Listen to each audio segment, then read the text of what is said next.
Did you know that using an electric breast pump can have some effect on both you, the mother, and the baby? Well, in this video, we're going to discuss the surprising impacts using an electric breast pump can have on you. And towards the end, we shall discuss the tips that you can use to minimize or to avoid these kinds of effects. As a mother or as someone that has interest in this kind of thing, it is very important before you use something, you find out all the information that you can before you actually choose to take on or to use it.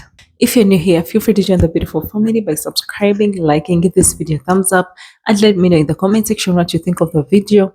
And if there is any effect that I've left out, please feel free to let me know. And for your returning subscribers, thank you. Let's dive right in. Electric breast pumps can damage the nipple and breast tissue. Before you use an electric pump, you have to check the settings. You have to make sure the settings are the right one for you and the fitting is the right for you and for your breast. So if you do wrong settings on a breast pump, it is going to damage your breast and the nipples, of which the cracked nipples or the damaged nipples are very painful. You will go through a lot of anguish if you don't do this right. It is one of the side effects. You have to be careful while using an electric breast pump. Maybe you're not exclusively pumping and you have to put your child on your breast. Just imagine the pain of having a child breastfeed on a damaged nipple. You don't want to imagine that, so you have to be very careful. When the baby breastfeeds directly from the mother, he or she will get all the nutrients directly from the mother's breast into his or her life, which will enable him to grow perfectly well.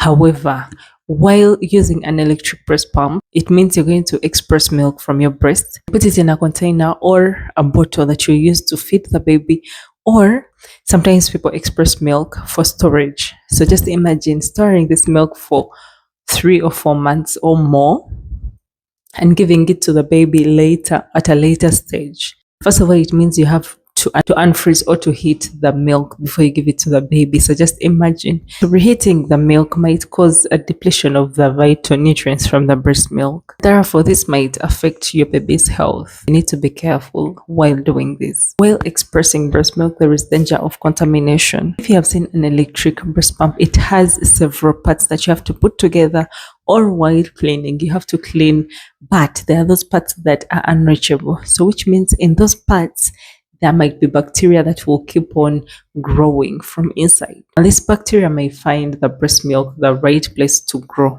So just imagine getting the breast milk full of nutrients and putting it in these kinds of containers or in these kinds of electric pumps that are not well cleaned. And later on, at a later stage, you're going to give this milk to your baby. Definitely, if there is any bacteria in the milk, it is going to cause infections to your baby. So you need to be very careful while expressing breast milk, especially using electric breast pumps. Usage of electric breast pumps can also cause breast engorgement. While using an electric breast pumps, some moms may tend to do it too much so that they are able to get enough milk to store for a later stage. Well, this is going to cause the release of too many hormones that produce breast milk, and in return, the breast milk is going to be too much. Every time you express breast milk, it's like it's giving the hormones the urge to produce more and more milk.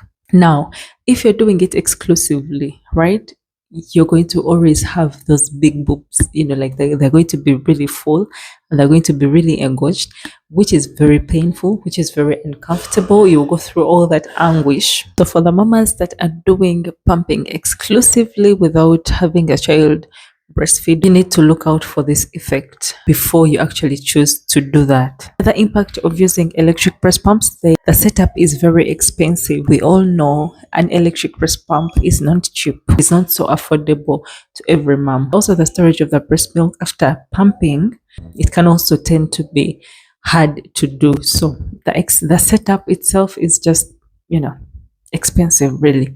So instead of going through the stress of all that, it is always important you choose the natural way, which is breastfeeding. Usage of electric breast pumps also involves using a bottle to feed the babies. And sometimes moms tend to do both. They do the breastfeeding and then they do the bottle feeding, the milk that has been expressed.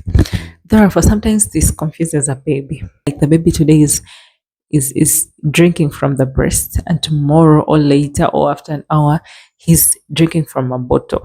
So the kind of energy that he puts on the bottle, he or she will put it on the breast of which that is a lot of pressure.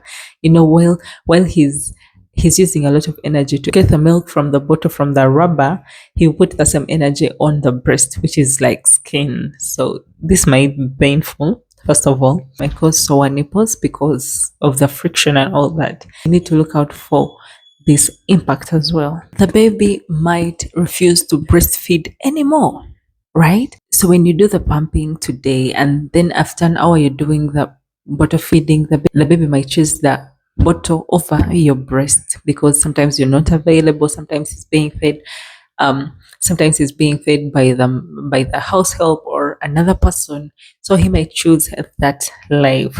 It is going to cause you pain because the more you pump, again, the more you pump, and electric pumps really cause an increase in breast milk. So the more you pump is the more you're going to have a letdown. The electric pump will not be able to empty the breast as well as a baby would. So, which means if you do not empty your breast, the milk is going to keep coming and it will cause clogged ducts, like in the breast. It's going to cause a lot of pain. So if the baby rejects the breast, you're in trouble. So you need to look out for that effect as well. Like I said, I am going to also give you some tips that you would take on to minimize or to avoid these effects.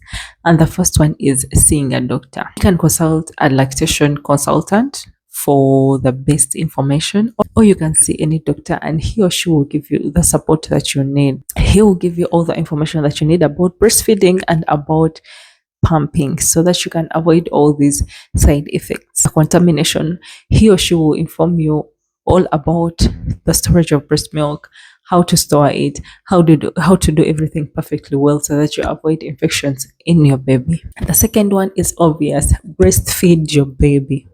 To avoid all that, to avoid all the things that I've mentioned earlier, you have to breastfeed your baby. Because, breastfeeding your baby is going to create a bond between you and the baby, first of all.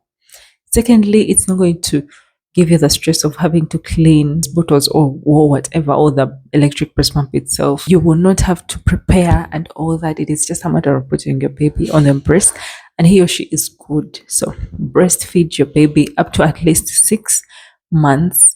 Then you can bring in all the rest of the options that you'll be having on the table. You need to learn how to replace your old pumps. The more when you use these electric pumps and they get old, they're going to keep wearing out, and those things that are wearing out sometimes may actually go into the breast milk.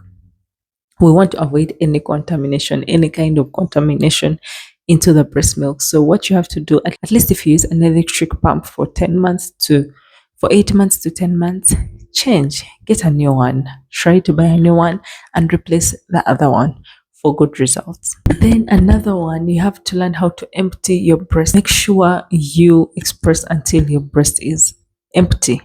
This is going to help you not to get the engorged breasts and all that, because actually the best thing to do is breastfeeding first, and then after breastfeeding you pump. Firstly, this is going to help you on the milk supply, and it is going to help you to get some rest in between feeds, because it is not going to be stressful. You're not going to be in pain the whole time. I hope this video has been very helpful to you. Like I said, if you're new here, feel free to join the beautiful family by subscribing.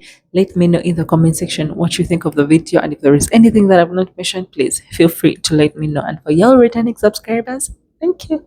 Let's meet in my next video. Bye.